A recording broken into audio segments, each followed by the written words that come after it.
Welcome to the Shifting the Narrative video podcast, all around the shifting narrative in culture, business, the outdoors, sustainability, regeneration. And today we've got an awesome guest, the amazing Chrissy Levett from Creative Conscience. She's an awesome creative thinker and has got a really great story or two to tell. So without further ado, Chrissy Levett. What a pleasure. We're down in Cornwall. Yeah, we are. Look at that. After a little bit of convincing, we've got the one-of-a-kind Chrissy Levett over here. Bless you. From Creative Conscience and positive climate activist. Yes. Is that what we're going to intro you as? Yes. I think so. I like that title. Can that be put on my gravestone, actually? Yeah. So I'll take that. So Positive climate activist. Yeah. Creative Conscience, Yes. global platform that Yes. trains, rewards and supports Yes. creative thinkers Yes. to focus on focus their talents on social and environmental sustainability. Is that the best intro? Impact, yeah. Impact. All about impact. Social and environmental impact. So I think that's what's so unique about you is that your perspective, like mine, is very much impact first, right? Absolutely. So what does that mean to you? Why impact? And are you worried that the rest of the industry isn't impact focused? I think they're probably distracted by everyday life because that's how our world works. So we're not taught to think about impact, are we? We're not taught to think about the impact we have on the world as individuals or as businesses. We're only taught about the money. So when we sit and think about a word, impact, then we go, okay, well, what does that mean? Mm-hmm. What does it mean to you? It's doing every single thing in my power to make sure that when I leave the campsite, I leave it better than it was before I arrived.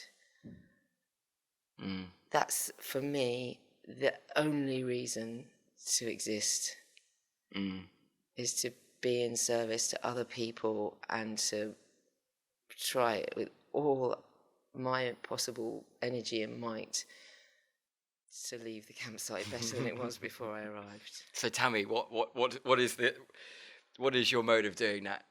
Talk to us about Creative Conscience. Okay, so the kind of backstory is that I was, a designer. I am a designer, and I worked in the creative industry. And about 12 years ago, I had what you might call my road to Damascus moment, when I was miserable on the floor. I'd made terrible decisions. I'd messed up my life, my family's life. I mean, I was a kind of a mess, I'd say. But out of that place of despair comes great learnings, I suppose. And discovering how I got myself into that place led to the idea of building this organization, which was trying to empower our industry instead of creating crap for the bin, basically, to empower our industry to focus on things that were going to positively affect the world. And so why do we need creativity more than ever right now? Well, I think our world has been built on an economic system that is linear and serves the few and is it's non-functional. Well, it's functional, but only for the few. And in order to change a system, you need to have creative thinkers. And we're, all human beings are creative, but I think the creative industry is in a really good place because we've been trained in that space.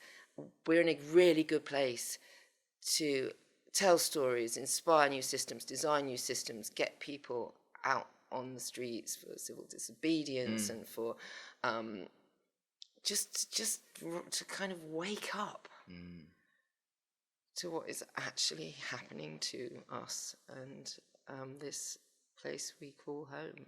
Yeah, I think that the interesting thing that we obviously share with the Shifting Narrative podcast, people who are listening to this are obviously interested in the shifting narrative of creativity, of sustainability of business.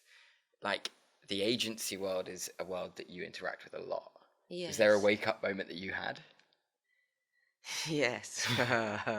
So I was working in this brand. I'm a graphic designer by trade, not advertising, but I was working in a kind of branding design agency. We designed products as well, and that's why I say we're just designing stuff for the bin.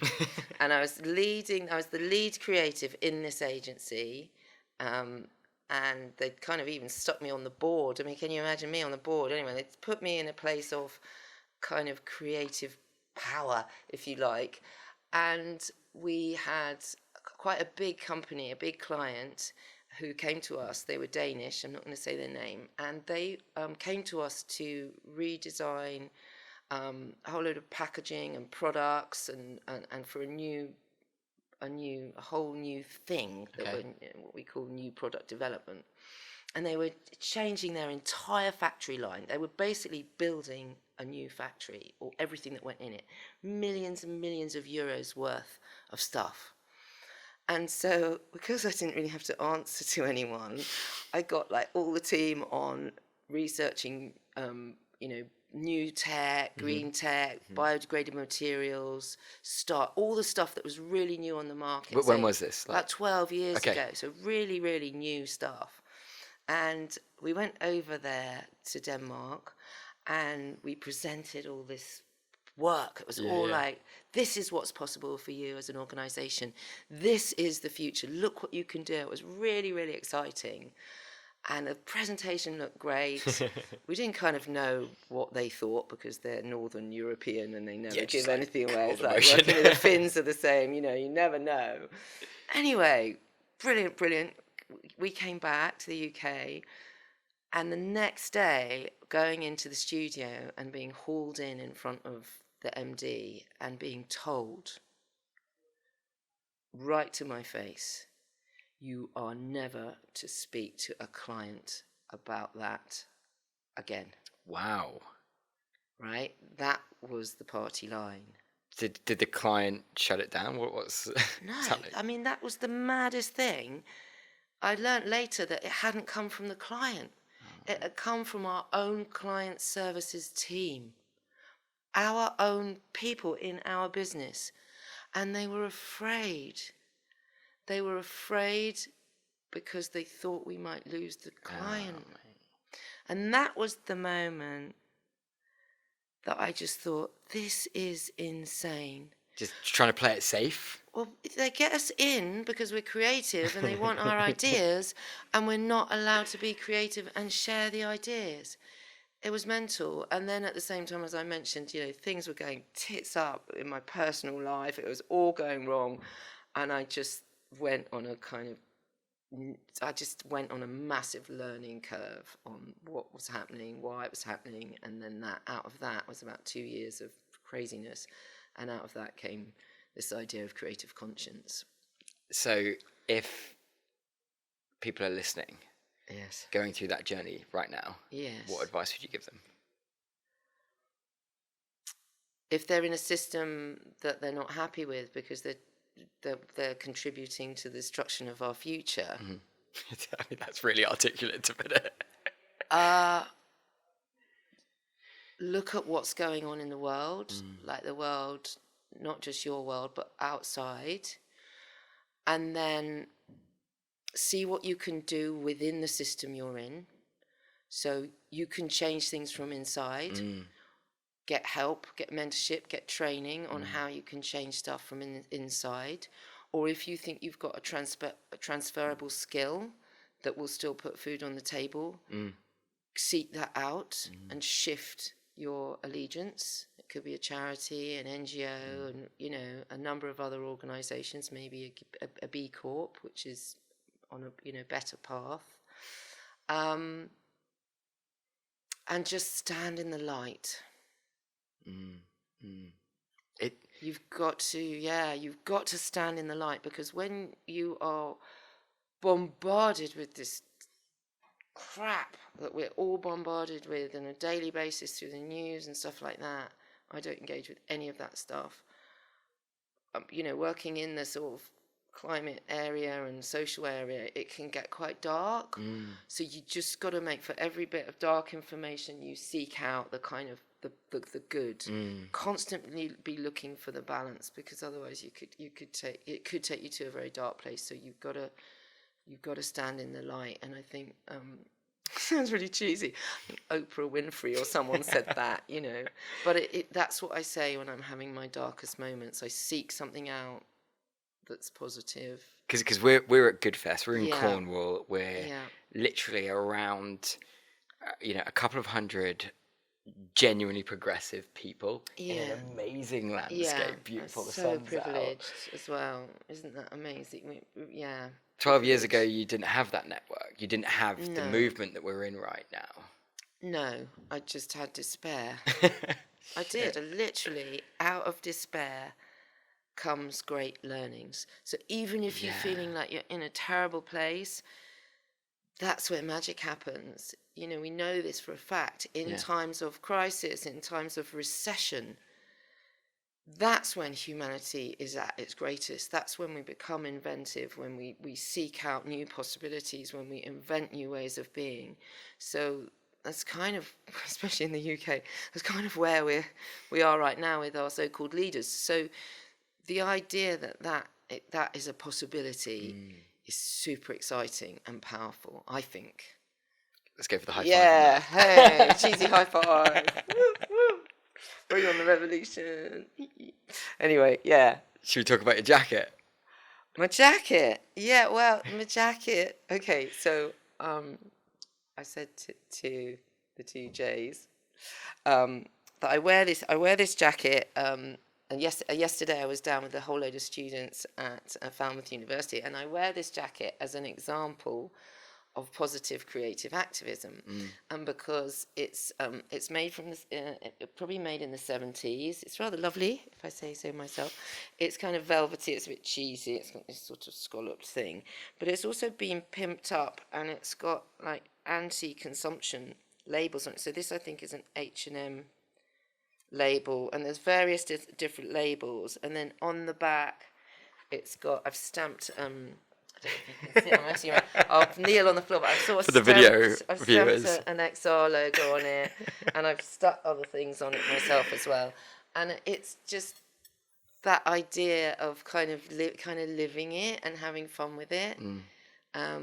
Especially when you're talking to a lot of young people about conscious consumption and trying to persuade them not to go to Primark and look, you can have fun and be different, and it's, it doesn't have to be sort of sackcloth and ashes.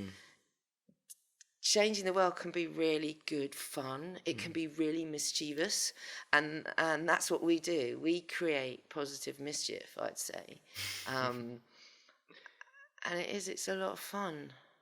It's really interesting because as we come out of this period of COVID, the first time that we engaged together was an event, I think back in February 2020. Yeah. It's the first, I think it might have been the first Creative Conscience event at Havas in London, for me at least, in running it viral. And there seemed to be this movement going on, right? You had Fridays for Future, XR was like, it's just so interesting. It was refreshing. Yes. We have had a few things happen to the world since then. Yes. Where's your mind at with the movement right now? Like, are you optimistic? You hopeful? Is things like XR where you're wanting it to be right now? Yeah, big question. Good question. Thank you. It wasn't the first one we'd done. It was the first kind of 4-day thing that we'd done. So multi-day. We run these creative change makers events, and we'd done, I think, 4 before that. Right. The first one was maybe 2017 or something at the Design Museum. Anyway, and they'd been successful, those 1-day things, so we thought, right, let's just go for it. And it was a kind of a moment of madness, really. We were running out of money, actually. We had very little money in the coffers, and I sort of said, stuff this, let's just blow everything on an event and see what happens. At least we'll go down with a smile on our faces. And actually it kind of worked because it helped a little bit, put some extra money into, because we're a charity. And it was all about, because I've been to so many kind of green things, conferences and stuff, I just started feeling like, oh, this is what was, everyone got really fired up, and then they'd leave the room, and then like a week later, nothing had changed. So the focus on it was getting people to commit to take action. And then we surveyed people afterwards, and the first time we did that, 85% people who were served it had changed. Amazing. And then when we did it online, during that strange time we're not going to mention, 92% of the people who came to that event changed behaviour. So it's all about trying to change behaviour. So I guess mindset-wise, it's how do we wake the world up? That's where my mind... That's when we did a lovely session with Dan Burgess just down on the beach earlier, and it was about where is your mind at? What's going on for you? And that's constantly going through my mind. How do we wake everyone up? How do we get them off the sofa and onto the streets? Because we need, alongside political and companies, we need civil disobedience. We do, and Jonathan Porritt says that. He's our hero. Big ups, Jonathan. Big up to Jonathan. So how do we get people off their phones and out? And having fun as well, like coming together as humanity.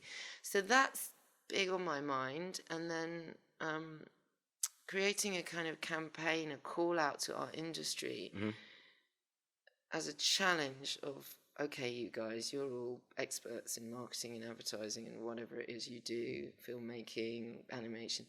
How do we engage people to do that? Because it's not for me to come up with a great idea. Well, maybe I could, but it's about us collectively. So how do we bring creative conscience together with creatives for climate and purpose disruptors and XR, and how do we pull all these great people that are doing stuff together? To do something really powerful. So that's really on my mind right now. So you asked a really good question earlier. Can you remember what the question was and what the response was? We were watching a Patagonia talk. Yes. Because I thought that was pretty cool from Patagonia. It was an amazing response. I felt slightly stupid that I didn't know that they were doing that stuff. I didn't know that either, but that just shows the testament of... It's funny because, running a creative sustainability company, we almost, ban using Patagonia case studies because it's just so obvious, right? They're just so good. It's like, let's just find the other organisations doing cool things. I didn't know they did this. No. And how cool is it? So tell the listeners. So we had this amazing talk from the guy, I'm terrible, I don't remember his name, that's awful, isn't it? A lovely, brilliant marketing man from Patagonia, I think obviously here in the UK or Europe. And he'd said all these great things that they'd done, but there was nothing about civil disobedience in there. And because we're mischief makers, I thought, I'm going to ask that question. So I said, okay, has or will Patagonia ever be involved in encouraging people to get onto the streets and off the bottoms and doing this stuff? And then he just told us this great list of amazing things. So they train their people, don't they? If they get arrested, stuff like all the processes. They've got a bail fund. They've got a bail fund. They actively support Fridays for the Future. Yeah. I mean, people. Ryan Gellert, the CEO, is literally been arrested and is in handcuffs and stuff like that. So. It was brilliant, wasn't it? And everyone in the room started cheering. It was like, so cool. It was the best answer that he could have given. It was the last question, wasn't it? And I think that really fulfilled me with joy. Yeah, because totally. Up until then, it had all been sitting within the realm of business and what we expect. I mean, they had touched the political stuff, but it wasn't the actual getting people to rise up, which I was just, it was brilliant. It was fantastic. So civil disobedience. This Where are we is at? where it gets really fun, doesn't it? And Yeah. exciting. Yeah. What sort of mischief can we make? Yeah, and like where are we at right now? We're coming to the end of 2022. Um, you know, civil disobedience clearly works, but perhaps movements I personally think have kind of not diluted, but they aren't perhaps as prevalent as pre-pandemic. Yes. Well, they've also in this country changed all the laws, so they've criminalised all sorts of terrible things, and Yeah. no, all sorts of innocent things, and they've made those things terrible. But that's all the more reason to, get more French. I call it. I'm really excited because I think we need a general strike in this country. Imagine, what that would be like. I also had this thought, like, imagine if all the people in this country, and there's got to be millions and millions of us who are self-employed or sole traders, just refused to pay tax. They can't lock up 10 million people. What if we just said no, collectively, on the 31st of January, no? What would that look like, right? That'd be so powerful. I kind of like that idea. Should we make that happen? So, I think if anybody's going to make it happen, you're going to make it happen. Oh, yeah. Anyone out there who's a freelancer, get in touch. Let's start a non-tax-paying movement. So, I don't know. I fell into the NGO world. I come from a design background, and what I've observed is that when I've been in the room with lots of NGOs, it's kind of lots of fiefdoms. And it's understandable. Everyone's sort of scrambling for pots of funding and their research projects, and actually, it's enough of that, because that comes from that old paradigm. We've got to sit down and go, this is a place of abundance. What if we all held hands and shared data and research and joined forces? And stop going, or I'm, working for an environmental charity, and this person is, and I'm after this money, and they're after this money, and it's all kind of from a place of scarcity. What if it wasn't like that? What if everyone pooled our resources? What does that look like? And I know Surfers Against Sewage work a lot like that. So I would like to see those of us who are working in the creative space and the environmental space, for us to pull our resources together and come together as groups of people. And that's why I think maybe setting this challenge to the world, to the creative world, so how do we get people off their seats and do that as a collective thing, that could be a good thing to try. Somebody that you're a big fan of is Sir Tim Smith, who backs that idea. I love Tim Smith. I love him. In fact, the only reason I'm in touch with him is because I met him here at Goodfest in 2019. Really?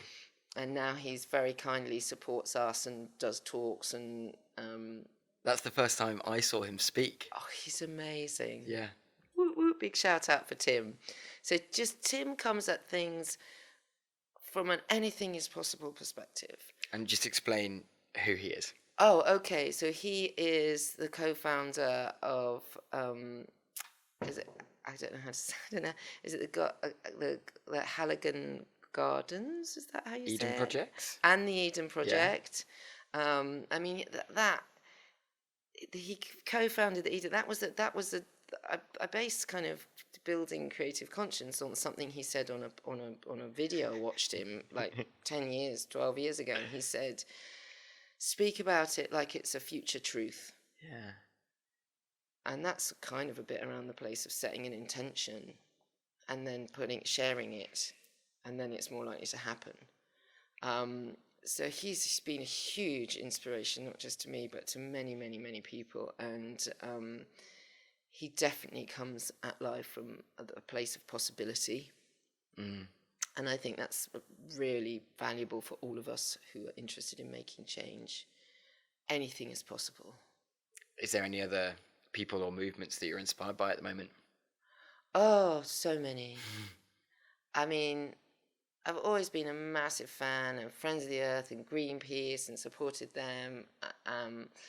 XR, love XR. When they arrived on the scene, I was like, thank goodness for that. It was like, yes. Tell us about that. When was the first time you heard or interacted with XR?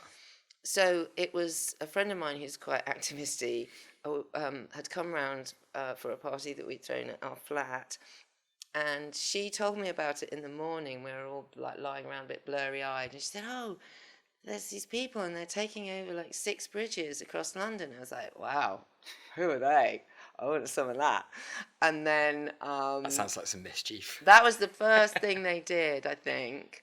And then from that, the second thing, which was, again, I shouldn't say it was so much fun, we dressed up as like funeral directors. So we went on a kind of funeral march, and it was from Trafalgar Square and down into Parliament Square, all dressed. I had a top hat, all dressed in black, and a little papier-mâché globe that my son had made years ago at school, and was waving this around and stopping people in the street. And yeah, so that was the first time. And so I love XR. And then there's things in the States like, is it Earthrise? And there's just so many.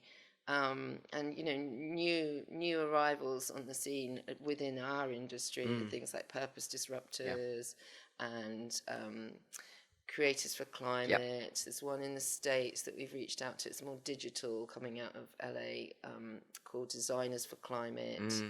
There's Creators for Climate. There's, it's all starting to happen. Yeah. So what I would love is that if all of us could hold hands and work together.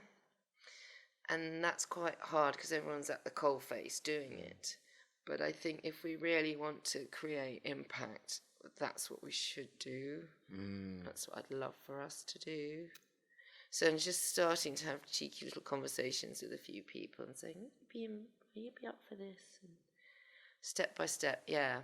Gonna give that project a try and see if something will happen. Yeah, I love it. There's no such thing as failure, is there? There's just learning or getting somewhere. There's no such thing as failure. So we'll either learn something, someone will take part, even if it makes our eyes bleed. Something will happen if you chuck something out into the universe, I think. Yeah. So love it. We've been advised kind of not to do it, and then we've been advised to do it. So I think we'll probably do it. We share something. We share many things. ADHD. Talk to me about our superpower. Yeah, now that's a really interesting thing. I've never been diagnosed, and nor has my father, or probably his father, and brothers and nephews. Maybe nephews actually have, and been pumped full of Ritalin and stuff like that. But, yes, what is interesting is it's really common in the kind of creative areas of life. And that doesn't have to be like drawing or filmmaking. It could be physicists. You could be a physicist or a mathematician. It's just people who think quite odd, probably, or in a different way than we're maybe expected to by our school system. But I was talking to you about Gabor Mate, who's a huge hero of mine. And he has worked with really addiction, but also prior to that, he's a doctor, and prior to that, understanding ADD and ADHD and how that develops in the human mind. And what's so fascinating is I always thought it was a genetic thing, but actually it looks like through the research in brain development that actually it comes through the environment you're in and a lack of connection at a certain age, a very young age. So that is a book that I would recommend anyone who has ADD or ADHD. Is called Scattered Minds, and I'm listening to it because I can't read. And brilliant. But do you think that this like radical out the box thinking, which I guess stems from people being perhaps more accepting to risk, Yeah. more accepting to kind of going against the grain. Yeah. Like that, does that lead to progression in the sustainability movement? Yes, of course. I mean, you need people who think differently to change the system. Was it Buckminster Fuller said, you can't operate in an existing system, you have to change the system. And he was a brilliant, brilliant thinker. Yeah, I think definitely. I would also sort of question you around talking about sustainability as well, because sustainability isn't sort of going to get us to where we need to go. We need to really be looking at regeneration as Totally. well. And so, yeah, I think definitely people who think slightly differently are definitely going to help get us to where we need to go, and always have done. If you look at Einstein or a lot of brilliant thinkers, they had dyslexia, and he probably had ADD and stuff as well, even though it wasn't a thing. So, for sure, we're part of the solution. All of us are part of the solution, but I think in particular, us like loony type thinkers. Yeah. I mean, it comes with its challenges, right? Totally. Because it makes it difficult to focus on one thing, and there's always this shiny thing over here that you want to do, and yeah, but it is like you say, it's a superpower, and now we need it more than ever. We need creative thinkers more than ever. Where?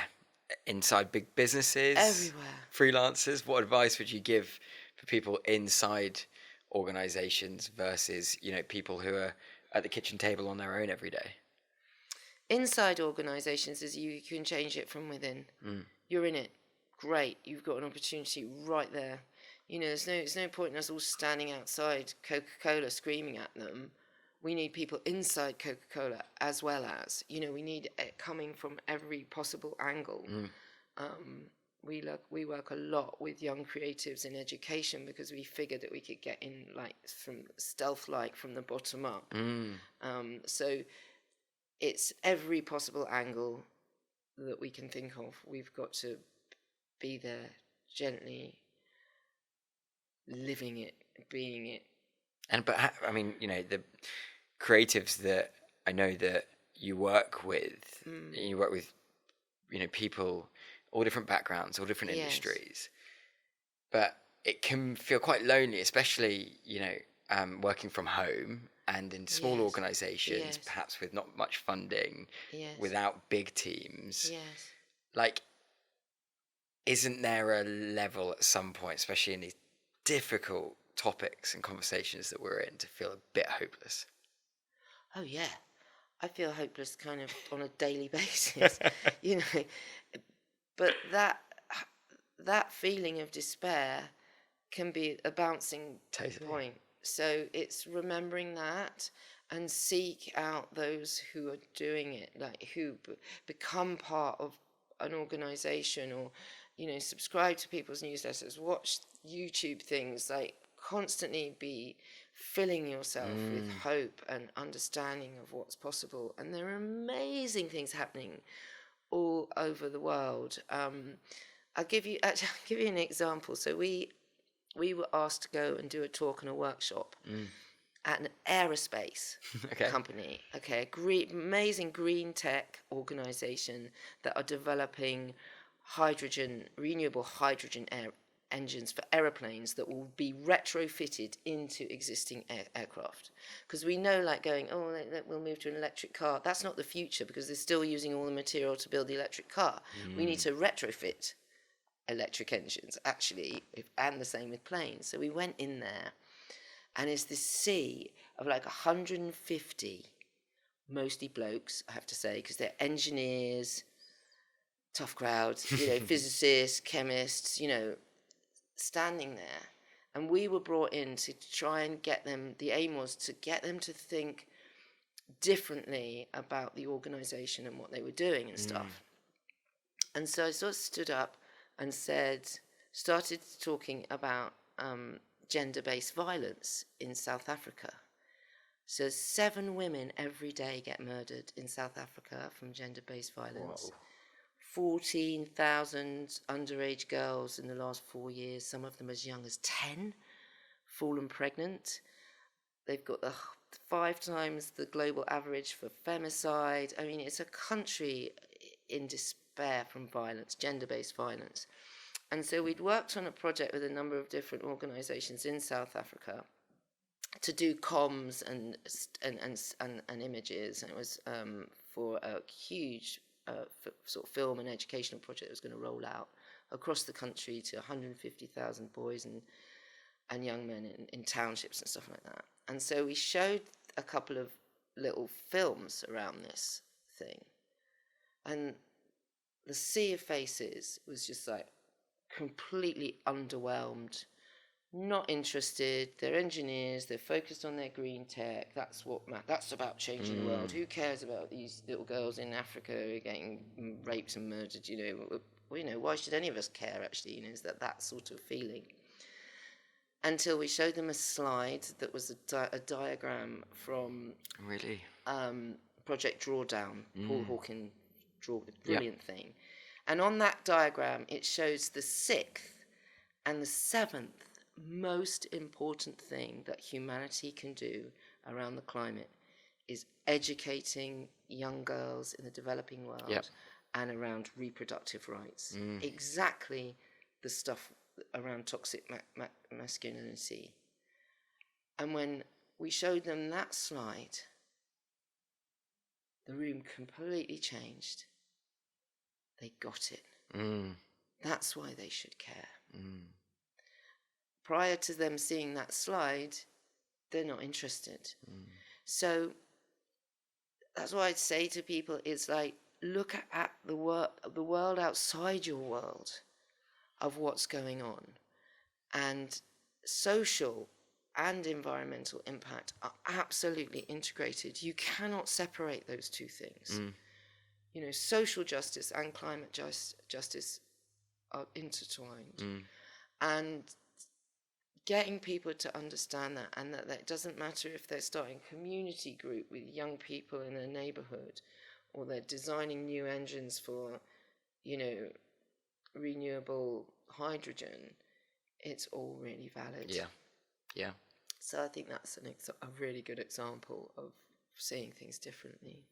So to bring it to an end, this amazing conversation, because we are going to speak for hours and hours and hours over the next couple of days in this beautiful coastline. We need to get learning. I know. Get back to learning.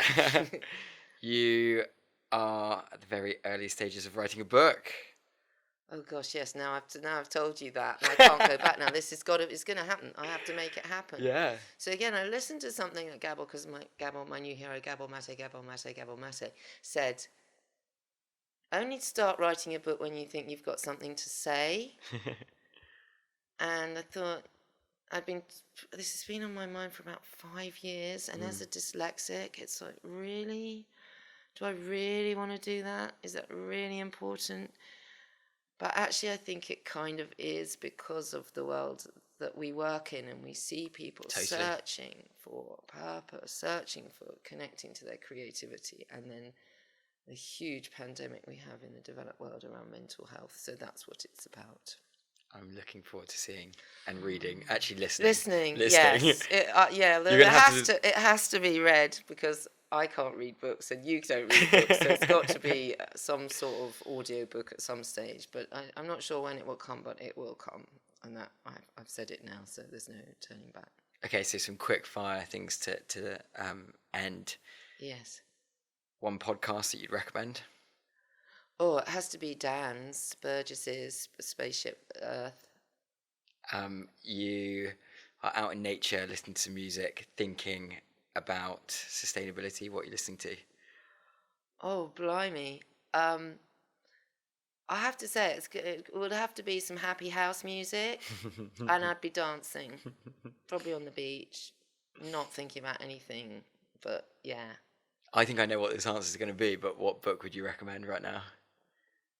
Well, actually, it's not going to be Gabor Mate's one, because I've already said that, but it would be Jason Hinkle's Less is More book. Yes.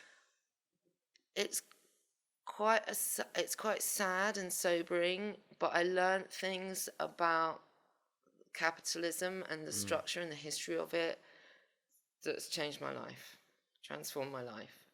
So yeah, that if nothing else, that those few chapters around the birth of how we got to where we are today was really powerful for me personally.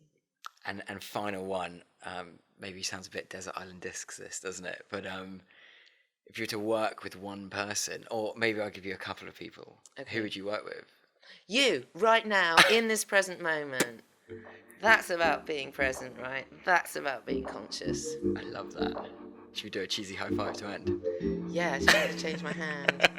Yeah, I love cheese.